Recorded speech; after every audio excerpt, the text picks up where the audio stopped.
আসসালামু আলাইকুম। আঞ্চলিক পাসপোর্ট অফিস কুমিল্লা, যেটা কিন্তু কুমিল্লা পাসপোর্ট অফিস হিসেবে সবাই পরিচিত। এখানে আসতে হলে আপনি নামতে হবে প্রথমে আলেখার চর। সেখান থেকে নেমে যে কেউ বললেই আপনাকে পাসপোর্ট অফিসের কথা বললেই আপনাকে বলে দেবে যে পাসপোর্ট অফিস কোথায়। এখানে যাতায়াত ভাড়া আসতে 10 টাকা জনপ্রতি অটোরিকশায়। Passport office Noapara.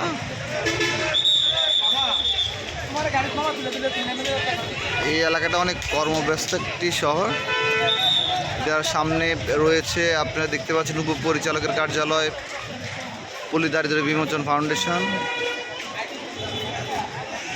বাংলাদেশ পরিসংখ্যান ব্যুরোর অফিস অপোজিটেই রয়েছে। আমি আপনাদেরকে ভিতরের অংশটুকু দেখানোর জন্য চেষ্টা করতেছি, দেখা যাক।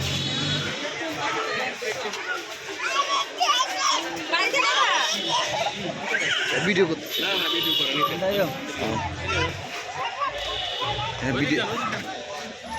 হ্যাঁ ভিডিও করা নিষেধ।